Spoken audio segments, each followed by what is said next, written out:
I am Lamont at Large, and today I am at the Greenwood Cemetery here in Montgomery, Alabama.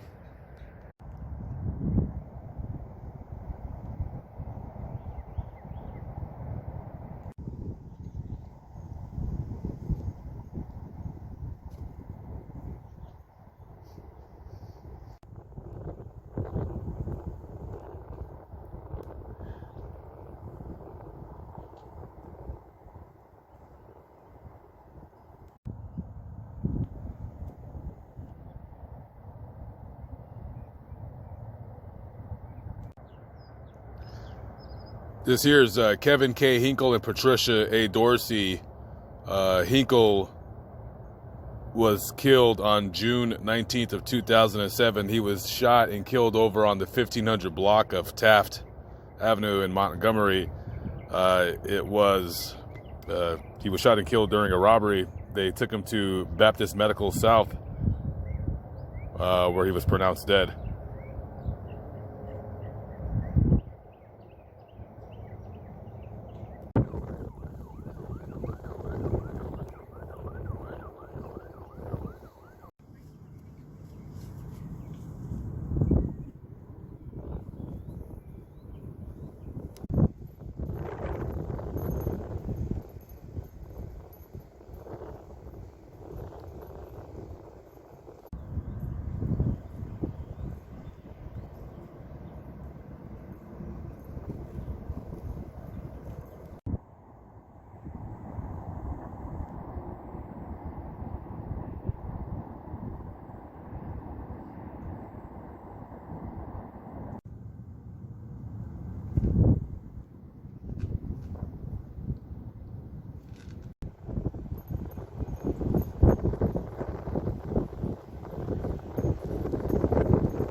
This here is Corporal Anderson Gordon III, June 8, 1967 to September 24th, 1997, killed in the line of duty.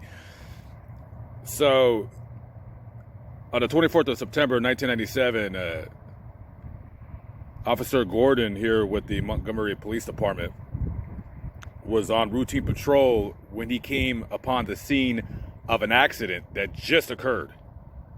He wasn't even called or dispatched to the scene. He just happened to come upon it as it happened.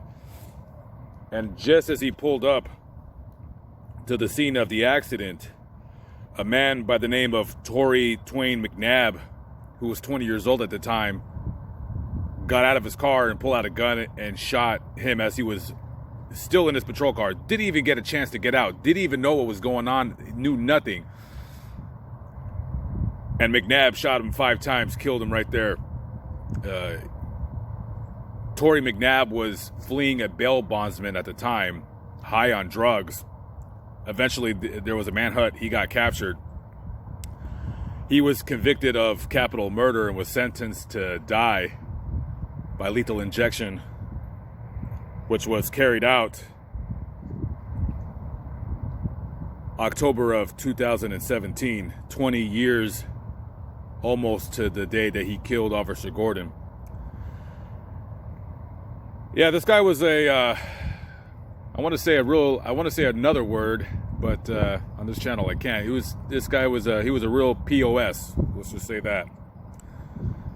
I remember reading his story online about 3 months ago before I even came here to the cemetery, so this is just a coincidence. But I read the story about the execution of Tory Twain McNabb. His last words were, "Mom, sis, look at my eyes. I have no tears in my eyes. I'm not afraid." And then he says, "I hate you MFers. I hate you MFers." And just as he lost consciousness and before he was put to death, he flips the double middle fingers to everyone who was watching, sans his family. So he was a real piece of work. You could tell this guy, he was executed and he still had hate in his heart. Didn't apologize to the family of this officer. This officer had a baby. The baby never even got to know who their dad was. Didn't even know anything. Just, I often don't like that term or that saying wrong place, wrong time. But I mean, if he was, you know, let's say he got a call on the other side of town and he was dealing with that, he would have never came up upon that scene. It was just, it's so weird how life often works that way. But, you know, at least we got a scumbag off the planet sucking up our good air. So rest in peace, Officer Gordon.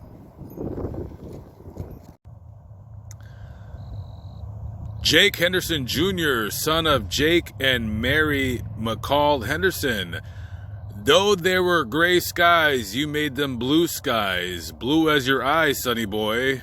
Friends may forsake me, let them all forsake me. I still had you, Sonny Boy. God sent you from heaven, and I know your worth. You made a heaven for me right here on earth. And though you've gone away, dear, you will always stay dear, forever in my heart, Sonny Boy.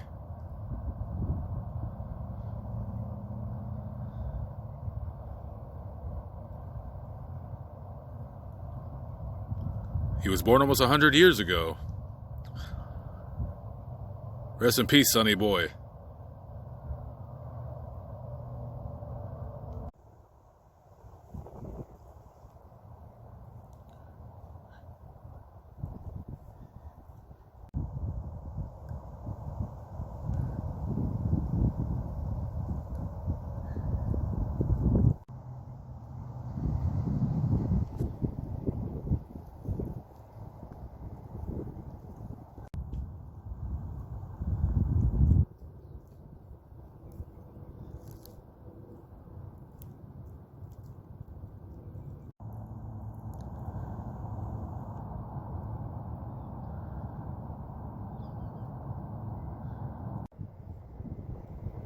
This here is the grave of Governor George Wallace. He was a 4-time governor here in Alabama.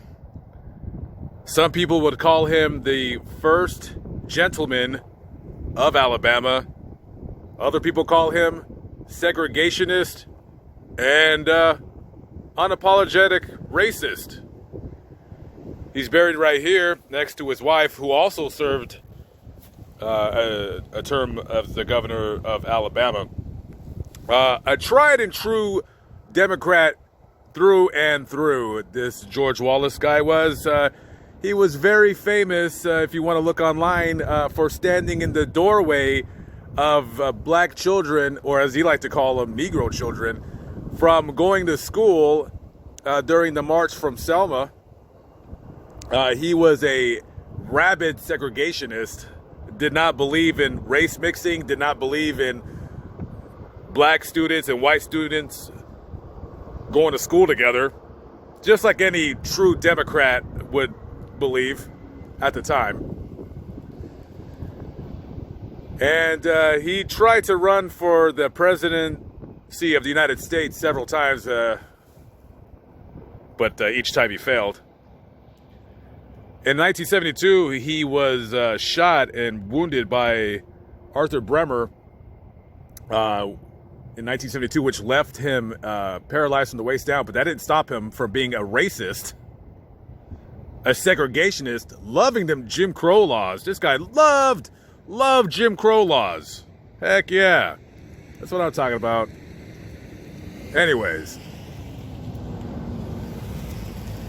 Later on in his life, like most people do, you kind of see the error of your ways. So he kind of, you know, towards the end of his life, he shunned that part of his life. And he said in an interview once that he had to say some certain things to get elected 4 times as the governor of Alabama.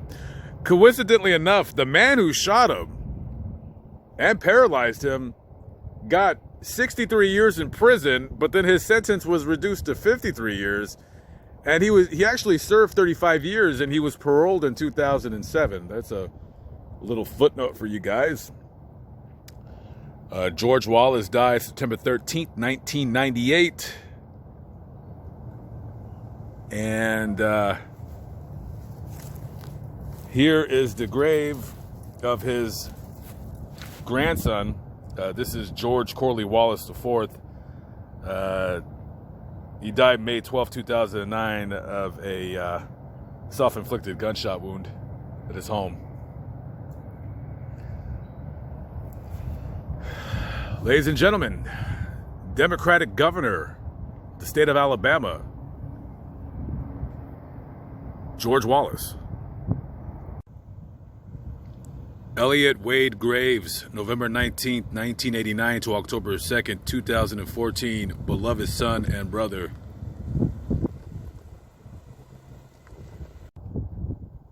This here's the grave of Bibb and Dixie Graves. Bibb was the former governor here in Alabama, and his wife, Dixie, she was the first woman in Alabama to serve as a senator.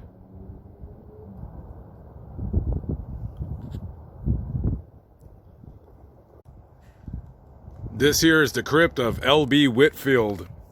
In 1906, in Montgomery, Alabama, he started a syrup company, Alaga Syrup.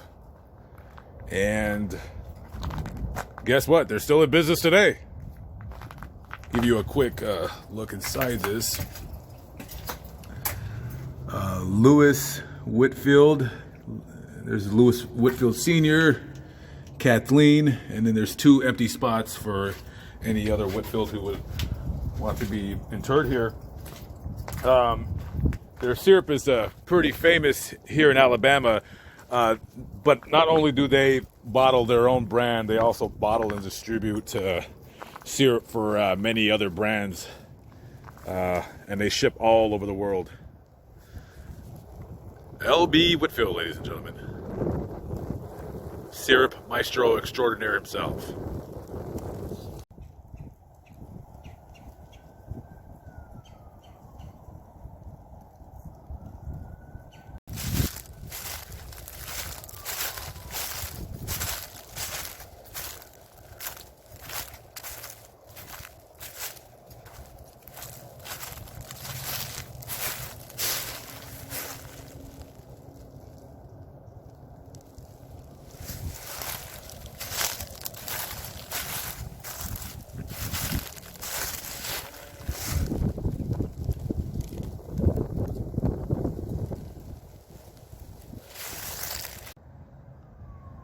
Kirby Denise Fields, July 6, 1990 to October 1st, 2016, a loving mother and daughter.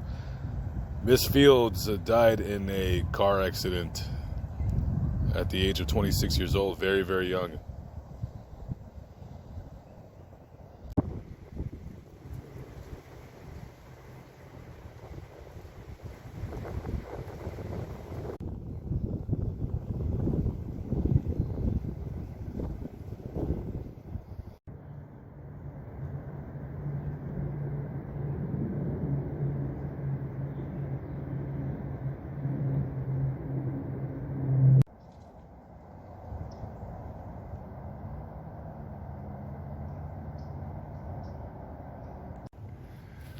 Okay, so that concludes my video. I hope you enjoyed it.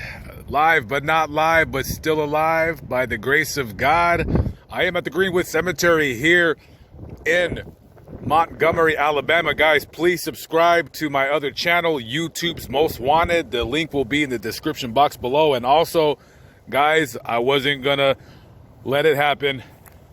I put a little bit of glue down on George Wallace IV's grave for the flowers. As you can see, it was knocked over, so I took the flowers out. I put some glue on the vase, and hopefully that glue will last for some time. And I'll catch up with you on the next video. God bless. Peace out.